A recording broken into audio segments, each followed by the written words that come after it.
सभी को नमस्कार। जय सीएलसी। मैं Kishore Shekhawat, team physics CLC Sikar, और आज हम सॉल्यूशन करने जा रहे हैं paper Dangal test series for NEET 2025 और एक फुल सिलेबस है जिसको अपन डिस्कस करने जा रहे हैं। पेपर को डिस्कस करने से पहले थोड़ी सी बातें आपसे कर लेता हूं। आज संडे है 27 तारीख, और आज से कुछ ही दिनों बाद 4 मई को आपका नीट का एग्ज़ाम होने वाला है। तो अभी जो बचा समय है उसमें अपन क्या कर सकते हैं, तो उसमें कुछ एक चीज़ें जो हमको करनी चाहिए वो ये है कि एक तो PYQ जो है उनको आप ठीक से लगा लीजिएगा। दूसरा, अगर आपने कोई शॉर्ट नोट्स वगैरह तैयार कर रखे हैं उनको थोड़ा सा ब्रीफली देखें, अच्छे से देखें उनको। सूत्र जो भी आपके क्वेश्चंस करने दौरान साल भर में आपने काम में लिए हैं उन सबको एक बार देख के जाएं। कोई इंपॉर्टेंट आपका कोई शॉर्टकट क्वेश्चंस करने का रहा होगा उसको आप देख के जाएं। और दूसरा काम करने के बाद तीसरा जो काम आप कर सकते हैं, जितने भी आपने साल भर पेपर दे रखे हैं, दंगल के हैं, जितने भी आपके माइनर में जितने पेपर आप लोगों ने दिए हैं, उन सार में जहाँ जहाँ आपके डाउट रहे हैं, जहाँ कोई आपका करेक्शन रहा है, कोई थ्योरेटिकल प्रश्न रहा है, उनको ठीक से देखने का प्रयास करें। और फिर बाबा ईश्वर उन सबको जिनकी भी आप स्तुति करते हैं, वंदना करते हैं, उनको, अपने पेरेंट्स हैं उनको, उन सब का मन में स्मरण करते हुए और अच्छे से पेपर देने जाएं। और मैं ईश्वर से प्रार्थना करता हूं, मेरी CLC का हर मेंबर प्रार्थना करता है कि आप जहां भी जाएं, जिस सेंटर पे जाएं, वहां आप ठीक से सही समय पहुंच जाएं, और पहुंचने के बाद पेपर आपका बहुत शानदार रहे। और शानदार रहने के बाद में आप जैसे कैलकुलेशन करते हैं पेपर की कि स्कोर मेरा इतना रहे, वो स्कोर आप हमें भेजें, हमें खुशी रहेगी। ओके, अब बात करता हूं पेपर के बारे में। सॉल्व करते हैं इस क्वेश्चन को। तो पहला क्वेश्चन 46 नंबर का है। उसमें पूछा है कि कोई हमारे पास एक सॉलिड सिलेंडर है और उसमें करंट कोई फ्लो कर रही है यूनिफॉर्मली, तो उसमें जो मैग्नेटिक फील्ड होता है वो कैसे वेरी करता है। तो आप जानते हैं पहले लीनियरली बढ़ता है, उसके बाद ये घट जाता है, सरफेस मैक्सिमम हुआ करता है। तो इसका सेकंड आंसर आपका सही है। थर्ड क्वेश्चन है जो 47 का क्वेश्चन है, उसमें बोला है कि एक स्प्रिंग को आपने इस बल से खींचा है, इससे इसमें इतना एक्सपेंशन आ चुका है। तो अपन जानते हैं F = kx, तो k का वैल्यू कितना होता है, F/x। F हमारे पास कितना हो गया 10, और x कितना है 10 सेंटीमीटर 0.1, तो इसका मतलब हो गया 100 न्यूटन पर मीटर। अब करें कि अगर हम इससे 4 kg का कोई ब्लॉक बांध करके उसको फ्री करते हैं तो उसकी एंगुलर फ्रीक्वेंसी ओमेगा कितनी होगी, वो है √k/m। k हमारे पास हो गया 100 और ये 4,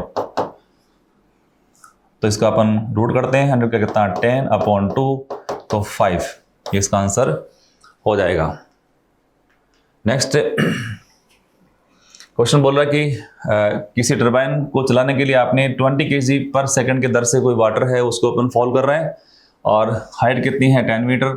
तो फ्रिक्शन से इसकी एनर्जी 20% लॉस हो गई, तो एफिशिएंसी कितनी रहेगी 80%। एफिशिएंसी एक्चुअल जो है 80%, वो है कितना। तो आपसे पूछा कितनी पावर आउटपुट होगी, तो P आउट अपॉन क्या P इन, 80% है तो इसको 0.8 कर रहा हूं, 80/100 P आउट। ये हमसे पूछा P इनपुट कितना है, वो है mgh/t, mgh/t। तो इससे P आउट का वैल्यू हमारे पास कितना आ जाता है 0.8 इंटू ये हो गया mgh/t। तो इसको सॉल्व करेंगे तो 1.6 किलोवाट आपका आंसर आ जाएगा। पोलर मॉलिक्यूल कौन से होते हैं, जिनका स्थायी क्या होता है, द्विध्रुव गुण होता है, जिनका परमानेंट बिना किसी इलेक्ट्रिक फील्ड की प्रेजेंस के, इलेक्ट्रिक फील्ड का न होने पर भी इसका डायपोल मोमेंट P जो होता है वो ≠0 होता है। अगला प्रश्न है कि जो फोटोडायोड होते हैं वो रिवर्स बायस में ही काम में लिए जाते हैं। बिल्कुल ठीक है, और इससे अपन क्या करते हैं, कंपैरिजन करते हैं, मापन करते हैं किसका, लाइट की इंटेंसिटी का। तो ये बिल्कुल ठीक है, PN जंक्शन है उसका पोटेंशियल भी इतना हुआ करता है, ये भी ठीक है, दोनों सही है। आंसर आपका ये हो जाएगा। यहाँ क्वेश्चन है AC परिपथ का, इसमें ये आपको दे रखे हैं, वोल्टेज आपको दिया हुआ नहीं है, आपसे पूछा है इम्पेडेंस। तो गाइस इम्पेडेंस Z = होता क्या है, जैसे हमको दे रखा है इसमें कि फ्लो होने वाले करंट कितनी 10 एम्पियर है, कुछ लिखा नहीं है कि कौन सी करंट है, नेचर ना दे रखा हो तो अपन RMS एज्यूम करते हैं। यहाँ भी देखो ये 70, 10 ये सब दे रखे हैं, ये सब कीमत कुछ बोला नहीं है, तो सारे कैसे RMS वैल्यू है। L के अक्रॉस ये VL है, ये आपका VC है, ये आपका VR है। तो Z = हम इसको ऐसे कह सकते हैं क्या, VRMS/IRMS। अब IRMS तो हमारे पास है कितना 10, VRMS कितना होगा चेक करते हैं। तो ये है VR, तो 80 प्लस ये हो गया 70 माइनस 10 का स्क्वायर, 80 का स्क्वायर का रूट, 80 का स्क्वायर और ये हो गया आपका 60, तो 60 और 80 का स्क्वायर कितना हो जाएगा 100 का स्क्वायर, उसका रूट कितना हुआ 100/10, तो 10 ओम ये इसकी इंपेडेंस आ जाएगी। बोला कि अर्थ सरफेस के लिए किसी बॉडी का एस्केप वेलोसिटी कितना v है, तो सेम मास सेम दिए जाने पर अपन बोलते हैं कि जो एस्केप स्पीड होती है वो होता है √2gm/r, तो v प्रपोज टू 1 कितना हो गया √r। आपने बोला रेडियस कितनी कर दी है 4 गुना, तो r को अपन ने rds कर दिया 4, रूट कितना हुआ 2, तो v/2। यहां से पूछा कि स्क्रू गेज है उसका, ये सब दे रखे हैं, और आपसे पूछा है उसका मेजरमेंट कितना होगा, डायमीटर कितना होगा। तो आप जानते हैं इसमें रीडिंग हम कैसे निकालते हैं, वो होता है main scale reading into pitch plus कौन सा circular scale reading into list count. Main scale reading कितनी है 0, ठीक है, प्लस सर्कुलर स्केल रीडिंग कितने रखी अपने को 52, लिस्ट काउंट कितनी है, तो कह रहा है कि जैसे उसको अपन एक सर्कल से रोटेट करते हैं तो 1 मिलीमीटर है वो इसका पिच हो जाता है, तो 1 मिलीमीटर अपॉन कितना 100, तो 1/100, तो आप इसको 52/100, ये मिलीमीटर में है ना, तो इसको सॉल्व करने पर यह है 0.52 मिलीमीटर, और आप जानते हैं 1 मिलीमीटर में कितना 1/10 सेंटीमीटर होता है, तो 10 से और डिवाइड करेंगे तो 0.052 ये सेंटीमीटर आंसर आ जाएगा। फिर क्वेश्चन है कि एक कप है कोई, उसमें T मिनट पानी 90 से 80 तक ठंडा हो रहा है, कमरे का ताप दे रखा है, सराउंडिंग का टेम्परेचर दे रखा है, तो अपन जानते हैं फॉर्मूला जो है ना कि T1 माइनस का T2 टेम्परेचर के रूप में लिख रहा हूँ, या θ1 माइनस का θ2 अपॉन कितना T जो टाइम है इक्वल टू K, और ये आपका θ1 प्लस θ2 अपॉन 2 माइनस कौन सा θ0, ये फॉर्मूला होता है। तो ताप कितना 90 से 80 10, और समय कितना है इसको लग रहा है T इक्वल टू K। अब इसको अपन जोड़ते 90 प्लस 80 170, 190 प्लस ये आप लिखोगे 90 प्लस 80 अपॉन 2 माइनस का कितना 20, इक्वेशन बन गई। दूसरी इक्वेशन बोला कि यहाँ से यहाँ तक कितना समय लगेगा, तो 80 से 60 का डिफरेंस कर देता हूँ, तो 20 अपॉन कर दूँ T डैश इक्वल टू कितना K, फिर इनका सम कर दूँ 80 प्लस 60 140/2 कितना 70 माइनस का 20, इक्वेशन दोनों हो जाएंगे, डिवाइड करेंगे K से कट जाएगा, और इससे T डैश का वैल्यू हमारे पास आ जाएगा जो कितना है 13/5T। 54 का आंसर क्या होगा, 54 का आंसर फर्स्ट ही है ना, तो ये आप सोल्व करेंगे भाग देने से, तो हमारे पास इसका आंसर ये आ जाएगा। ये कोई ये कोई एक मान लो लाइट का सोर्स है, इससे कोई लाइट निकल रही है जिसकी पावर कितनी P है, वेवलेंथ कितनी उसकी लैम्डा है, तो T समय में कितने यहाँ से फोटॉन्स निकलते हैं, उनकी संख्या निकालनी हो, संख्या मतलब इसका वैल्यू पर निकालते हैं। तो जैसे आपको मालूम होगा कि जो पावर P होता है ना वो है क्या टोटल एनर्जी अपॉन कितना T, या N इंटू E अपॉन कितना T, E एक फोटोन की एनर्जी है, ये SC/, लैम्डा अपॉन T। इसे सॉल्व करते हैं ना पूरी कैलकुलेशन से N का मान निकालते हैं, तो ये 5 इंटू कितना 10⁻24 और P लैम्डा इंटू T, और इससे सॉल्व करोगे तो इसका आंसर आपका 2 आ जाएगा।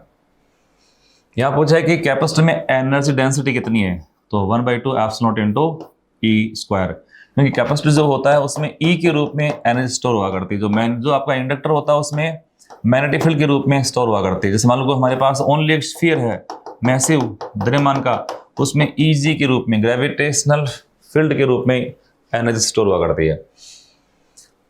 अच्छा, फिर दे रखा है फोर्स एक्सेलरेशन टाइम, पर बोला टॉर्क की क्या डायमेंशन, टॉर्क प्रोपोर्शनल कर देंगे हम क्या, फोर्स की पावर A की पावर B और T की पावर C, और इसकी वैल्यू डायमेंशंस लिखेंगे, सॉल्व करेंगे तो इस हमारे पास A और B और C के वैल्यू आ जाएंगे, और पहला आंसर आपका बन जाएगा। यहाँ इसे पूछा है कि A और B जो है इसमें इक्विवेलेंट कैपेसिटेंस कितनी है, तो देखो इसकी नंबरिंग कर लेते हैं अपन। जंक्शन की 1, चलो इसको मैं कहता हूँ 1, ये मान लो 2 जंक्शन, ये हो गया 3, इसको मैं मान लेता हूँ 4। अब जिसमें ध्यान रखना है जिनके बीच आपको कैपेसिटेंस निकालनी है उनको दूर दूर लिख दो, ऐसे लिख दिया A और B। A चलते हैं तो A से 1 पॉइंट आ गया, 1 और 2 कनेक्टेड है कनेक्टिंग वायर्स, इनकी तो पोटेंशियल सेम ही हो गए, तो मैं इसे 1 और 2 यहाँ लिख सकता हूँ। बी से कौन सा 4 और 3, तो 3 और 4 भी यहाँ से आ सकते हैं। उसके बाद तो आपस में कनेक्टेड नहीं है। अब इसको देखो, ये कहाँ लगा हुआ है, 2 और 3 में, 2 और 3 में यहाँ कैपेसिटेंस लगा दो। ये कहाँ पर है, 1 और 3, 1 और 3 यहाँ कैपेसिटेंस लगा दो, ये लगा दिया अपन ने। भाई ये चेक करो कहाँ, 3 और बी में, 3 और अरे 2 और बी, 2 और बी में यहाँ लगा दिया अपन ने। सी सारे कैसे पैरेलल में, तो 3 से इसका आंसर हो जाएगा। किसी दिए गए एसी सोर्स को आपने क्या करा, कैपेसिटर से जोड़ दिया, तो पूछा कि कैपेसिटर की जो प्लेटें हैं उनके बीच डिस्प्लेसमेंट करंट कितनी होगी। तो आप जानते हैं आई जो है conduction equal to I displacement, और ये हम ज्ञात कर सकते हैं, तो इससे अपन करंट निकालते हैं। तो आप जानते हैं, जैसे इसमें सिंपल सी बात ये है कि जैसे मान लो ये कैपेसिटर है और ये आपने एसी सोर्स लगा रखा है, और कैपेसिटर से फ्लो करने वाली हर करंट जो इसकी प्लेटों के बीच यहाँ जो करंट फ्लो करती है, एक तो करंट यहाँ है तार के अंदर, उसको हम कहते हैं आई कंडक्शन करंट, उतार ए धारा यहाँ, उसको बोलते हैं अपन डिस्प्लेसमेंट करंट। कैपेसिटर से एसी फ्लो करे चाहे डीसी फ्लो करे, हमेशा करंट कौन सी होती है, वो डिस्प्लेसमेंट करंट होती है, और हमेशा कंडक्शन करंट के बराबर ही होती है।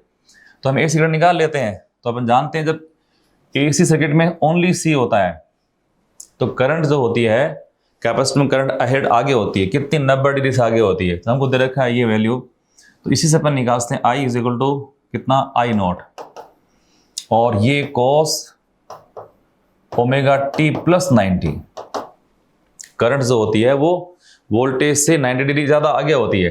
अब कोस 90, कोस ग्राफ अपन जानते हैं, कोस ग्राफ ये होता है ना, 90 ऐड करते ही क्या, माइनस का साइन आ गया, तो ये हो गया। अब आई नोट का वैल्यू कितना है, V naught upon X C, और ये हो गया माइनस का साइन ओमेगा टी।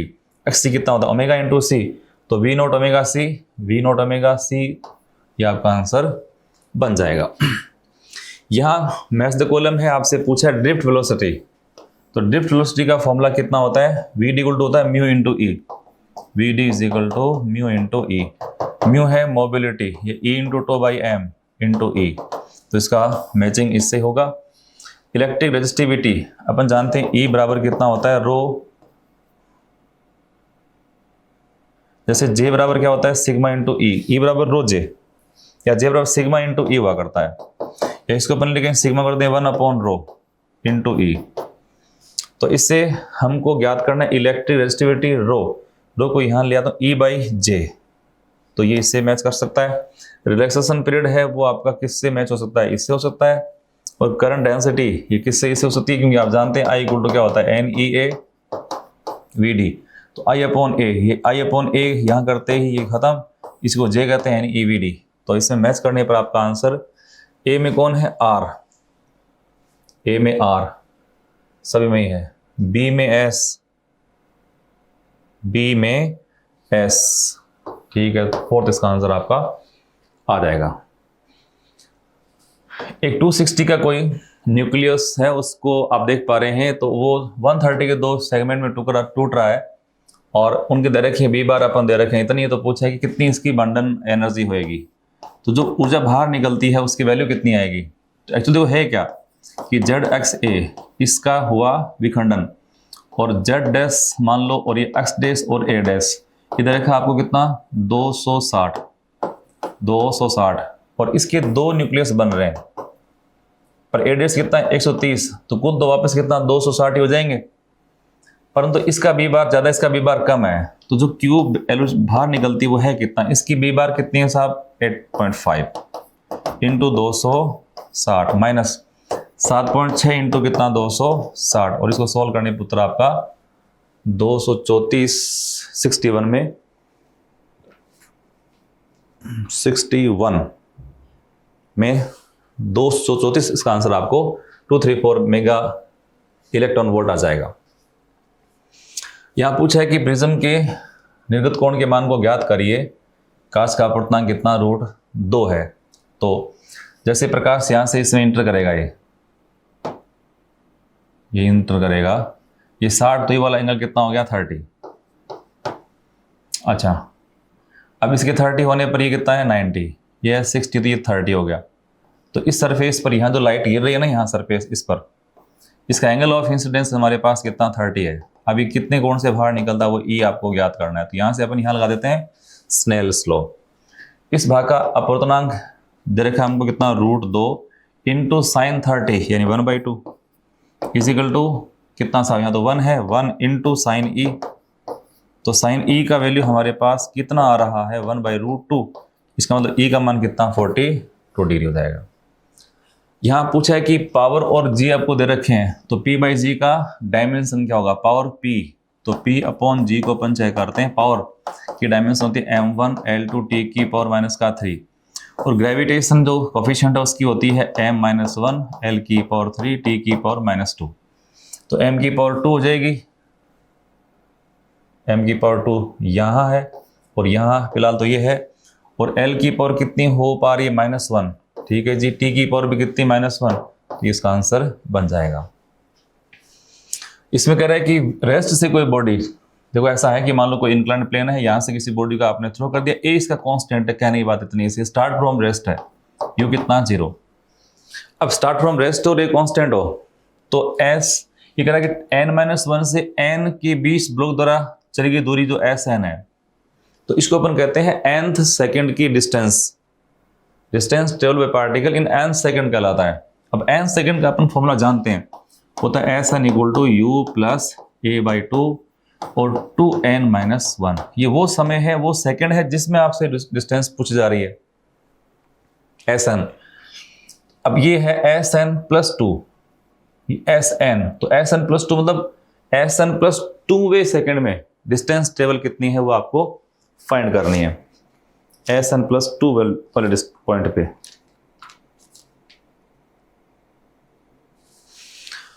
तो स्टार्ट फ्रॉम रेस्ट है तो u कितना होगा 0। इसको अपन हटा सकते हैं तो s इस तरह से हो जाएगा। अब देखो sn अपॉन sn + 2 तो sn तो a/2 से कट जाएगा तो ओनली कितना 2n-1। नीचे वाले में कितना 2 इंटू n की वैल्यू हमारे पास कितनी है।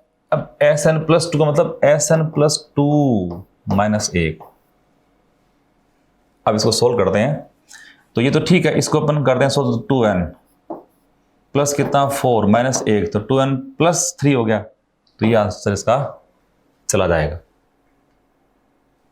नेक्स्ट फिर एक मैच द कॉलम का प्रश्न है।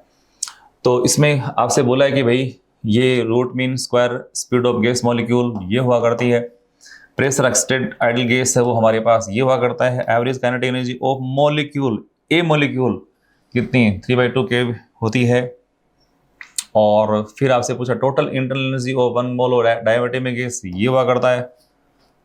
तो इस तरह से आप इसको फाइंड कर सकते हैं। ठीक है जी। तो इसे मैच करोगे तो आपका आंसर है वो शायद ए में क्यू आ रहा है, बी में कितना पी आ रहा है, ऐसे मैच करोगे तो इसका आंसर मिल जाएगा। नेक्स्ट देखो कि एक रेडियो एक्टिव नाभिक जेड एक्सिस होता है विघटित होता है तो इसमें कौन कौन से नाभिक कौन कौन से यहाँ पार्टिकल है वो इमिट होते हैं वो आपसे पूछा जा रहा है। तो जेड से बन रहा है Z+1, इसका मतलब यहाँ निकला है बीटा माइनस -1 से +1 से -1, यहाँ जेड 2 घटा है, 2 घटता किससे अल्फा से तो यहाँ हुआ अल्फा, ये अल्फा ठीक हो गया था। -1 से -2 तो एक कम हो माइनस हो गया तो बीटा प्लस तो इसका आंसर 3rd। भी ध्यान रखना है कि बीटा माइनस जो होता है ना उससे निकलने माइनस से प्लस जेड 1 बढ़ता है, ए में नो चेंज। बीटा प्लस जो होता है उससे प्लस से माइनस जेड 1 घटता है, ए में नो चेंज। और अल्फा जो होता है उसके निकलने से जेड में 2 की कमी होती है, डिक्रीमेंट हुआ करता है, और ए में कितना 4 का डिक्रीमेंट या कमी होती है। फिर हमसे बोला है कि एक हमारे पास कोई वायर है, सेम लेंथ और सेम क्रॉस सेक्शन के हमारे पास सेम ही सबस्टांस के सीरीज में जुड़े 4 रेजिस्टेंस है 1 2 3 4, और इन सब का रेजिस्टेंस कितना टोटल रेजिस्टेंस है वो कितना 16। तो मैं इसका सबका रेजिस्टेंस ऐसे R मान लूँ तो इसका मतलब 4R = कितना है 16, तो R कितना हो गया 4 ओम।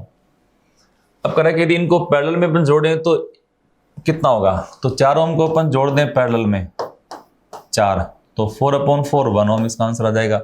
67 का आंसर कितना 2। ठीक है जी। नेक्स्ट यहाँ क्वेश्चन दे रखा है कि 2 हमारे पास लेंस है, एक तो लेंस है कॉन्वेक्स, एक लेंस दे रखा है हमको कॉनकेव। यहाँ से लाइट इस पे गिर रही है इन्फिनिटी से किसी पॉइंट पे फोकस होना चाहती है ऐसे, जहां इसका फोकस पॉइंट है ये आपका F1 हो गया। अब इसके सामने अपन रख दें किसी कॉनकेव लेंस को। अगर जो लाइट इस पे गिर रही है ये इस वाले, मान लो इसकी फोकस लेंथ F1 है, ये F2 है, तो इस F2 की तरफ अगर ये सेंटर्ड होते हुए गिरे तो पक्का है ये आफ्टर रिफ्लेक्शन होती है पैरेलल। तो प्रश्न की डिमांड क्या है कि जो लाइट यहां गिर रही है पैरेलल, वो इस दूसरे लेंस से रिफ्लेक्शन के बाद में पैरेलल निकल जाए। तो ऐसी स्थिति में ये F2, ये डिस्टेंस F2 हो गई, ये टोटल यहां से यहाँ पूरी F1 है, तो ये डिस्टेंस कितनी है, D = F1 - F2, 50 - 10 कितना हो जाएगा, 40। एक पार्टिकल है, उसको अर्थ सरफेस से S हाइट से आपने ड्रॉप करा है, कुछ ऊंचाई पर इसकी काइनेटिक एनर्जी पोटेंशियल एनर्जी 4 गुना हो जाती है। तो इस क्षण पर अर्थ सतह से ऊंचाई तथा कण की चाल कितनी होगी। तो इसको ऐसे करना होता है, मान लो मैं यहाँ से किसी बॉडी को ड्रॉप कर रहा हूँ और ये कोई बीच का ये पॉइंट है और ये ग्राउंड सरफेस है, तो ये गिरी हुई दूरी को मैं x माना करता हूँ, शेष कितनी है स्मॉल h, कुल हाइट कितनी मान लो है s।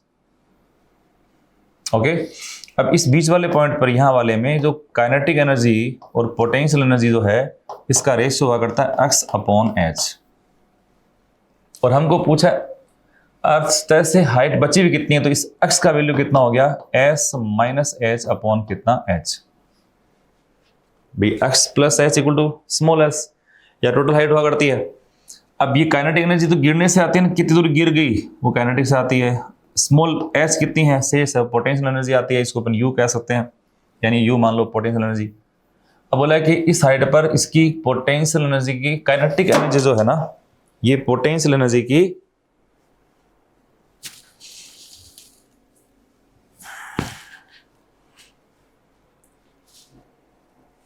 हाँ जी, तो ध्यान दें, इसे बोला है कि काइनेटिक एनर्जी पोटेंशियल की 4 टाइम्स है, तो इस k को हम कर सकते हैं 4u, u से u कट गया 4h, 4h = हो गया s - h, h उधर ले आता हूं, h कितना हो गया s/5, s/5।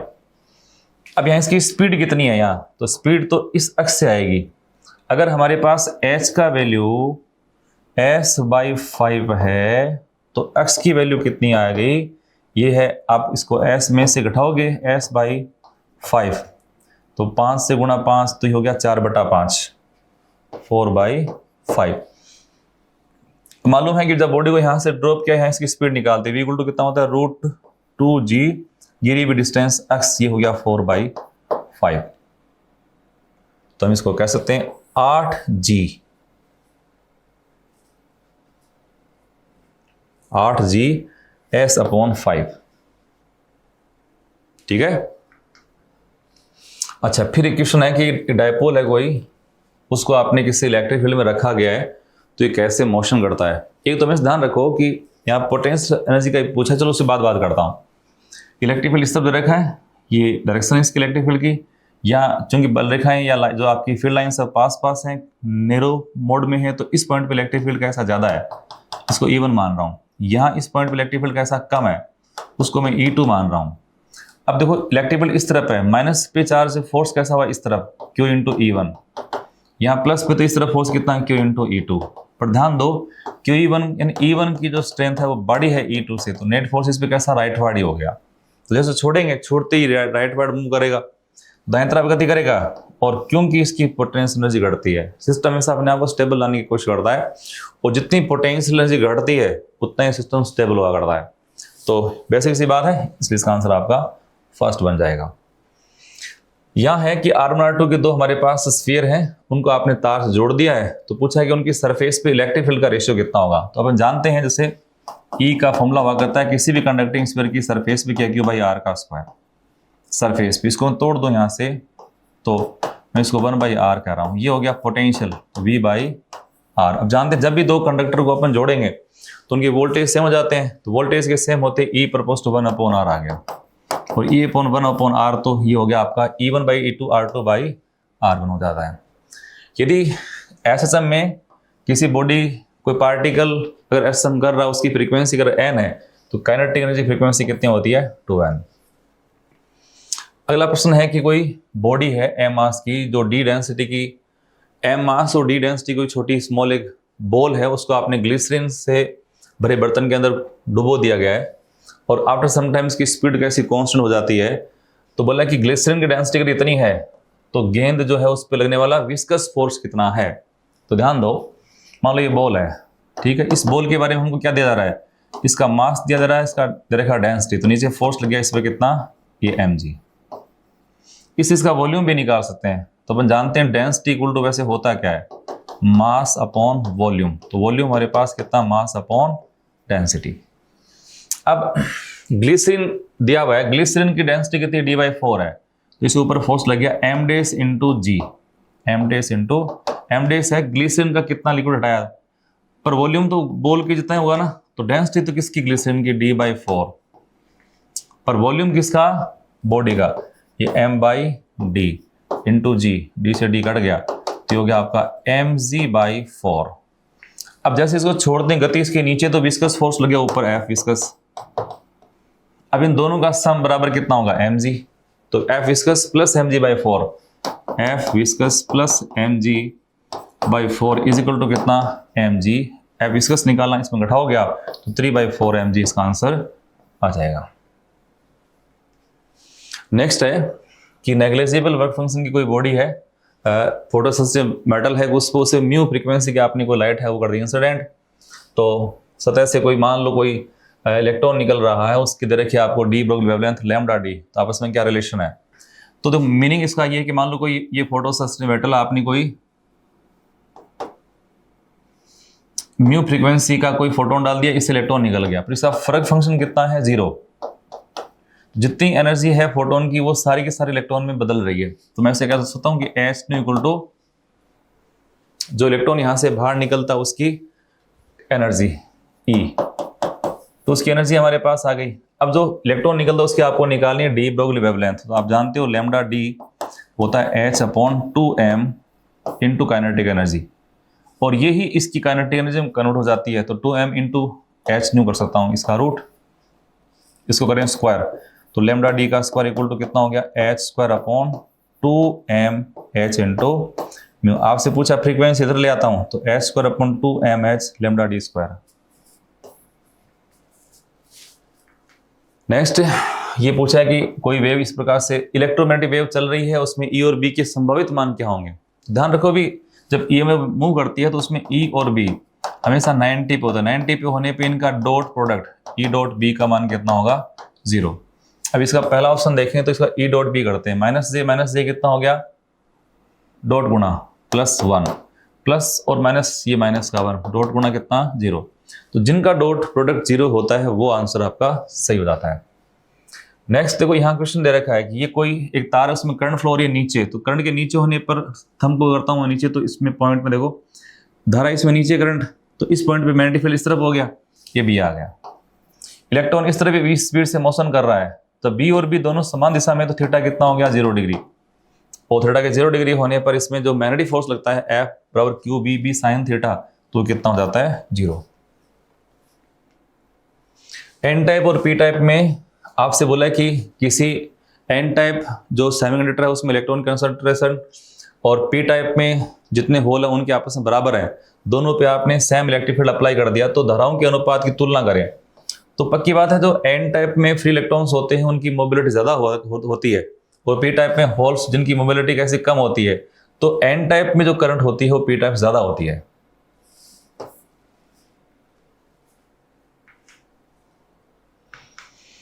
अच्छा, यहाँ फिर आपसे क्वेश्चन दे रखा है, तो जैसे देखो इसमें ये I1 करंट है वो इसमें इंटर होकर के 2 पार्ट में डिवाइड हो रही है, तो आपसे पूछा है कि I2/I1, तो अपन I2 का मान निकाल लेते हैं, तो ये करंट कितनी होगी, दोनों आपस में पैरेलल हैं, दोनों के पैरेलल होने पर अपन ऐसे बोल सकते हैं कि इन दोनों का पोटेंशियल डिफरेंस सेम है, यानी I2 इंटू R2 बराबर कितना, I3 इंटू R3, तो I2/I3 इज इक्वल टू कितना, R3/R2। मुझे इसे I2 निकालना है, तो I2 का मान कितना आ गया, R3/R2 + R3 into I1, R3/R2, ये आंसर आ जाएगा। नेक्स्ट देखो ये क्वेश्चन दे रखा है इसमें कि a point object is placed at a distance of 30 centimetre from a convex lens of focus length 15 centimetre. तो ये कोई a point object is placed at a distance of 30 centimetre, ये 30 centimetre from a convex lens of, इसकी f है। अब देखो 30 इसकी focus length, sorry इसकी फोकस लेंथ है 15 सेंटीमीटर और उससे 30 सेंटीमीटर दूरी पर आपने कोई ऑब्जेक्ट रखा है। तो आप देखो अगर इस लेंस की एफ कितनी 15 सेंटीमीटर है और आपने 2f पे रखा है किसी ऑब्जेक्ट को, तो निश्चित रूप से इसकी इमेज कहाँ 2f पे बनेगी। तो जैसे लाइट यहाँ से चलेगी तो ये इस तरह से फोकस होकर यहाँ जाएगी। अब ये टोटल दर्पण रखा है 20 सेंटीमीटर, तो ये इमेज जहाँ इसकी जो लाइट है ना, अगर दर्पण नहीं होता तो जस्ट इस पॉइंट से 30 सेंटीमीटर पर यहाँ इसकी इमेज बनती, 30 सेंटीमीटर, परंतु ऐसा नहीं हो पा रहा क्योंकि आपने प्लेन मिरर रखा है। ये डिस्टेंस कितनी 20 सेंटीमीटर है, तो जस्ट इसके 10 सेंटीमीटर पीछे इमेज बननी चाहिए या इस लाइट को यहाँ इंटरसेक्ट करना चाहिए। और दर्पण रखा है, तो अब इस दर्पण के लिए, मिरर के लिए ये एज ए वर्चुअल ऑब्जेक्ट के रूप में काम करेगा। जितनी दूरी पीछे इसका वर्चुअल ऑब्जेक्ट है उतना ही आगे इसका इमेज बनेगा रियल। तो 10 सेंटीमीटर होने पर 10 सेंटीमीटर होगी, बस दूरी बची कितनी, ये भी 10 सेंटीमीटर आ गई। अब लाइट इसमें एंटर होगी, यहाँ से एंटर होगी, जाना इसको इस तरफ था पर थोड़ा सा मुड़ेगी इस तरह से, और इसकी इमेज कहीं यहाँ पर पीछे बनेगी। कहाँ बनेगी वो हमको पता करना है। तो अब इस लेंस के इस कंडीशन में ये डिस्टेंस टोटल 20 थी, ये 10 सेंटीमीटर। तो इसमें देखो इस लेंस के लिए यहाँ मान लो, अब इसको ऑब्जेक्ट मान लो इसको ना, ये दूरी कितनी है 10 सेंटीमीटर। लाइट यहाँ इस तरफ आएगी, ये इसका ऑप्टिकल सेंटर है, तो यहाँ से दूरी मापनी है। तो u का वैल्यू हमारे पास है -10 सेंटीमीटर और f तो कितना है कॉन्वेक्स लेंस का प्लस का 15 सेंटीमीटर। तो इसकी इमेज कहाँ बनेगी, तो फॉर्मूला अपन लगाते हैं v = u × f/u। लेंस है तो प्लस का f, u कितना साहब -10 × 15 अपॉन -10 + 15, तो -150 अपॉन कितना हो गया साहब ये +5, तो -30 सेंटीमीटर ये आया। 30 सेंटीमीटर माइनस का मतलब इस तरह पे, तो 30 सेंटीमीटर उसी बिंदु पर ये जो लाइट जा रही है ना, उसको अपन अगर आई में एंटर करवाएंगे तो ये इस बिंदु पर ही वापस उस बिंदु से आती हुई आपको फील होगी। तो ये दर्पण से अब इमेज कहाँ बन रही है, मिरर से ठीक पीछे 10 सेंटीमीटर इमेज इसकी बनेगी। 10 centimetre from the plane mirror it would be a virtual image.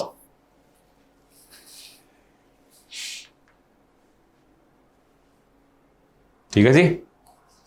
Next ये कह रहा है कि 24a लंबाई का और रेजिस्टेंस कैप्टार का एक समान चालक तार है, उसको ए भुजा के संभव त्रिभुज, यानी क्वेश्चन तो क्या है कि हमारे पास एक वायर पड़ा है, इसकी टोटल लेंथ है 24a। इससे हमने क्या बनाया, एक तो बनाया इक्विलेटरल ट्राइंगल ऐसे, इसकी साइड कितनी है a और a और a, तो कुल लेंथ कितनी 3a हो गई। तो 24/3, तो इसके कितने फेरे बन जाएंगे 8। ए साइड का आपने बनाया स्क्वायर, ये स्क्वायर मान लो, ए साइड इसकी भी ए, ये भी ए, तो कुल लेंथ कितनी 4a। 24 में 4 का भाग देंगे तो कितना आएगा 6, तो इसमें n कितने हो गए 6। इसमें कितने 8 टर्न है, 8 टर्न्स हैं, इसमें कितने 6 यानी 6 टर्न्स हैं। अब इसमें मान लो कोई करंट आपने फ्लो कर दी तो इसका मैग्नेटिक मोमेंट आपने निकालना है, तो इसका पहले मोमेंट ठीक कितना होगा m ni × a। n कितने हैं 8, i कितनी है i। एरिया, तो हमको इसका एरिया निकालना पड़ेगा। एरिया कैसे निकालना, देखो जैसे ये हमारे पास एक ट्राइंगल है, ये एंगल कितना 60 डिग्री का है, ये साइड इसकी a, ये भी a और ये भी a है। अब इसका एरिया हम जो ज्ञात करेंगे तो एरिया एक्चुअली है क्या, हाफ इंटू बेस, बेस कितना a इंटू हाइट, ये हाइट, तो a को 60 a sin 60, तो √3a/2, कुल मिलाकर के √3a²/4, √3a²/4 ये इसका फॉर्मूला बनता है। इसको उड़ा दो इससे, तो 2√3ia²। इसका अपन फाइंड करते हैं, तो इसका जो m कितना वो भी nia, फिर ये कितने हो गए साहब इसमें 6i, a कितना है a², 6ia², तो इसका आंसर ये आ जाएगा। क्वेश्चन अगला है कि इस मास की कोई बॉडी है, इस हाइट से आपने ड्रॉप कर दी, टकरा करके वापस सेम हाइट तक जा रही है, तो इसमें कितना इंपल्स लगने वाला, इंपल्स I बराबर कितना 2 × जैसे क्वेश्चन ये है कि मान लो आपने यहाँ से किसी बॉडी को ड्रॉप कर दिया एच हाइट से, तो यहाँ टकरा रही है, टक्कर से ठीक पहले उसकी स्पीड कितनी है, v बराबर रूट ऑफ 2gh। उसी हाइट जा रही है तो उसकी स्पीड वापस उतनी है, तो v जितना उतना है v ऊपर की तरफ, तो वेलोसिटी में चेंज कितना हुआ, -h2 भी हो गया। तो इसका जो मोमेंटम जो है, इम्पल्स है i है कितना, वो है संवेग में परिवर्तन के बराबर, उसका वैल्यू कितना 2mv। v ऊपर की तरफ mv, फिर माइनस कितना -mv, तो प्लस का 2mv। जानते हो ना भी, ये तो वेक्टर क्वांटिटी है ऐसे, तो इसका मोड अगर अपन ज्ञात करते हैं तो 2mv आ जाता है। तो 2m कितना है 0.3, v कितना root of 2gh, 2 into 10 into कितना 20, 420 आ गया है। तो 2 इंटू 0.3 गुणा कितना 20, तो ये आपका आंसर 40 इंटू 0.3 4 3 12, यानी इसको उठा दूं तो ये हो गया खत्म। तो 4 3 12 kg मीटर पर सेकंड इसका आंसर बन जाएगा। नेक्स्ट क्वेश्चन है कि हमारे पास एक कोई स्टेप डाउन ट्रांसफॉर्मर है जो 220 वोल्ट मेन सप्लाई से काम कर रहा है। जैसे मान लो ट्रांसफॉर्मर क्वेश्चन आप करते हो, तो ये मान लो ट्रांसफॉर्मर है, ये इसकी प्राइमरी कॉइल है, ये इसकी सेकेंडरी कॉइल है। अच्छा, 220 वोल्ट ये मेन सप्लाई है, ये अपन आउटपुट लेते हैं, तो मेन सप्लाई कितनी है 220 वोल्ट। ये 22 वोल्ट और 88 वाट लैंप पर कार्य करता है। जो लैंप अपन इससे जला रहे हैं वो है 22 वोल्ट और 88 वाट, ये इसकी पावर है, ये कार्य कर रहा है। तो ट्रांसफॉर्मर की पावर लॉस को आपको नेग्लिजिबल मानते हुए जो इनिशियल या प्राइमरी सर्किट है उसमें करंट कितनी, इस सर्किट में यानी यहाँ आपको करंट आई निकालनी है। अब ध्यान रखो, जब इसकी एफिशिएंसी 100% होगी तो इसकी पावर आउटपुट कितनी है 88, तो इनपुट भी आउटपुट पावर इनपुट। जब आपको एफिशिएंसी ना दी जाए या बोले कि पावर लॉस 0 है, तो आपको एफिशिएंसी 100% माननी है। तो इसका मतलब जितनी इनपुट पावर उतनी आउटपुट पावर। आउटपुट पावर कितनी 88 वाट है, तो 88 वाट इज इक्वल टू इसमें पावर कितनी P बराबर V इंटू आई, तो 220 इंटू आई कर दो, और इससे आई अपन ज्ञात करेंगे तो 0.4 इसका आंसर आ जाएगा। अच्छा, ये करेक्शन था, इसमें 0.5 की जगह क्या है 5 हेनरी।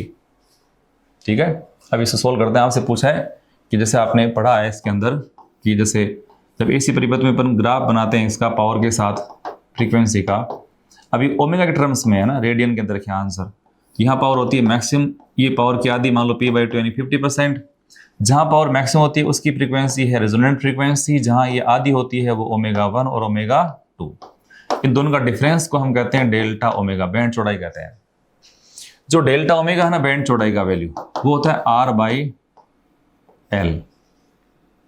R/L का मतलब कितना हुआ, R हमारे पास है कितना 40, L कितना था 5, तो ये हो गया आपका 8।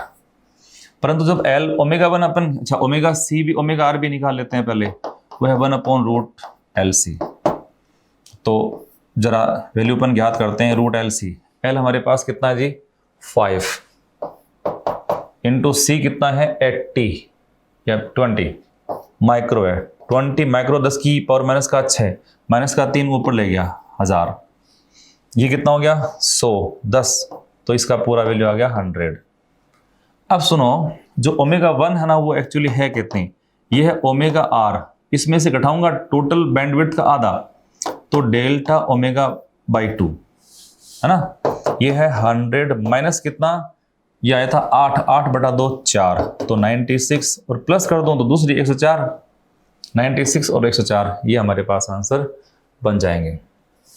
यहाँ इसमें सिंपल बैलेंस करना है, तो ये रोड दे रखी है, उसका खुद का मास कितना दे रखा है हम लोगों को 500 ग्राम यानी 1/2 kg।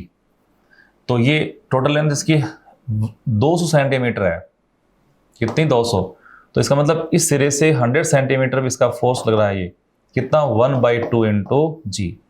यहाँ इसका ये mg लग रहा है, और वो भी और इसको 40 सेंटीमीटर बैलेंस कर रखा है, 20 सेंटीमीटर आपने कोई वेट लटका रखा है, तो ये लेंथ कितनी आ गई 20, तो ये 2g 20 सेंटीमीटर पर, ये 1/2 g, दूरी कितनी है इसकी देखो, ये 100 सेंटीमीटर तो 60 सेंटीमीटर आ गई, और ये 160, तो 40 से 160 का मतलब हो गया 120 सेंटीमीटर पर, कितना है ये m। तो कुल मिलाकर के अपन इसको ऐसे लिखने वाले हैं कि 2g इंटू कितना 20 is equal to 1/2g into 60 plus कितना साहब ये mg इंटू कितना 120। अब इनको सब सॉल्व करेंगे तो हमारे पास m का वैल्यू है वो 1/12 kg आ जाएगा। नेक्स्ट क्वेश्चन है कि एक कार है वो रेस्ट से आरंभ कर रही है 5 मीटर पर सेकंड स्क्वायर से वो एक्सेलरेट हो रही है। t 6 सेकंड पर कार में बैठे व्यक्ति ने एक गेंद को है खिड़की से बाहर फेंक दिया गया है। जैसे मान लो कोई गाड़ी है और उसमें खिड़की से आपने किसी पत्थर को फेंक दिया। पत्थर को फेंकेंगे तो हालांकि इसमें ये भी ध्यान रखना है कि इनिशियल उसकी स्पीड कितनी है 0, ए से मोशन कर रहा है तो 6 सेकंड बाद में उसकी स्पीड कितनी हो जाएगी वो अपन निकालते हैं। तो v इक्वल टू कितना होता है u प्लस at। ए हमारे पास कितना है 5 इंटू 6 तो ये हो गया 30 मीटर पर सेकंड। तो जैसे बॉल मतलब अपन कार के अंदर चल रहे हैं, बॉल को अपने से थ्रो कर दिया या छोड़ा अपन ने, जब छोड़ा तो जितनी स्पीड पहले से उसके पास है उतनी उसको मिल जाती है। तो उसके पास स्पीड कितनी 30 है तो स्पीड कितनी मिल गई उसको 30 मीटर पर सेकंड। पर जैसे छोड़ेंगे उसके बाद तो ग्रेविटी लगने वाली है, इस तरफ उसका स्पीड कितना 0 है तो उसका ux तो हो गया 30 मीटर पर सेकंड। और इस तरफ स्पीड कितनी है तो ध्यान दो, पूछा कि 3 सेकंड बाद में, तो इसके पास तो g लग रहा है, 3 सेकंड बाद इसकी स्पीड कितनी gt 10 इंटू 3 ये भी 30 हो गई तो 30√2। नेट स्पीड कितनी है 30√2। और पूछा एक्सेलरेशन कितना है वो तो फ्री फॉलिंग केस में g लगता है तो 10 मीटर पर सेकंड को लग जाता है। अच्छा, यहाँ बोला है कि सेम साइज की 1000 ड्रॉपलेट्स हैं वो आपकी मिक्स हो रही हैं और एक बड़ी ड्रॉप बनाते हैं तो उसका पोटेंशियल कितना v बिग इक्वल टू होता है n की power 2/3 into V small. n कितना है 1000 10 की पावर 3 इंटू 2/3 गुणा कितना 10 की पावर 3 उड़ा दूं तो 100 इंटू ये हो गया 1000 वोल्ट। अच्छा, इसमें कैसे भी दे रखी हो, एक सिंपल ट्रिक ध्यान रखो कि जो और एक कोयल तो अंदर एक कोयल बाहर की तरफ है, जो अंदर वाली रेडियस छोटी वाली R1 है, बड़े वाली कितनी है R2। तो कैसे भी क्वेश्चन आ जाए मान लो तो उसमें जो m प्रपोर्शनल होता है ना, m हमेशा होता है जो मायने वाली अंदर वाली कोयल होती है ना उसकी जो डायमेंशन है उसका स्क्वायर R1 का स्क्वायर, और जो बाहर वाली की पावर कितनी 1 R1 स्क्वायर अपॉन R2। यहाँ एक करेक्शन ध्यान रखना, ये है R स्क्वायर और ये है R1 माइनस के स्क्वायर। तो यहाँ पूछा कि अगर मैं किसी बॉडी को अर्थ सरफेस से v स्पीड से फेंक रहा हूं और v का वैल्यू कितना k इंटू वी है, पर k का वैल्यू 1 से छोटा है तो ये बॉडी मैक्सिमम हाइट तक जाएगी। और उस केस में जो सेंटर से दूरी कितनी अपन याद करते हैं r प्लस एच, तो small r equal to r plus H जो होता है ना वो होता है r/1 माइनस के स्क्वायर। यहां ये दे रखे हम हमको बोला कि फोर्स कितना होगा, तो ये तो सिंपल सी बात है कि फोर्स वो होगा जो b से डॉट गुणा करने पर 0 आ जाए, या v से डॉट गुणा, जैसे अपन पढ़ते हैं force F is equal to कितना हुआ करता है Q और v क्रॉस b। तो F v के भी 90 पर b के भी 90 पे है, तो फोर्स पूछा है तो ऐसा ऑप्शन कोई होगा जो v से भी डॉट गुणा कितना प्रदान करेगा 0, b से भी कितना 0। तो आप इसमें किसी ऑप्शन से मान लो ये थर्ड वाला ऑप्शन है या ये ऑप्शन है b और ये f, इसको f मान लो, तो इनको जो क्रॉस मल्टीप्लाई डॉट मल्टीप्लाई करें तो वैल्यू कितना 0 आएगा, इसलिए इसका आंसर ये बन जाएगा। नेक्स्ट क्वेश्चन इसमें ये कह रहा है कि मान लो हमारे पास एक कोई रिंग है और इस रिंग का फिर हमने क्या करा कि 1/6 हिस्सा यानी 60 डिग्री वाला हिस्सा अपन ने काट के हटा दिया। अब तो पहले इसका मोमेंट ऑफ इनर्शिया कितना था, ये था ओनली mr² अपने ज्योमेट्रिकल एक्सिस के अबाउट। इतना पार्ट हटा दूं, अब 60 का मैंने पार्ट हटाया तो इससे m/6 मास हट गया, तो रिमेनिंग पार्ट कितना रह गया 5m/6। तो इसका इस और ऐसे में फॉर्मूला जो अपन निकालते हैं इसका I बराबर इतना था, I dash equal to just इतना ही है m डैश इंटू r², ये बचा हुआ मान है और हो गया 5/6 mr²। अब बोला कि ये कितना है k इंटू mr² है, तो k का मान कितना 5/6। ओके, तो ये आपका आंसर क्लियर है। तो पेपर का सॉल्यूशन कंप्लीट हो चुका है। आपका बहुत बहुत धन्यवाद, बहुत एनर्जी से पढ़ाई इस तरह से करते रहिए। 4 मई को ठोक के आना है। ओके, थैंक यू, जय CLC।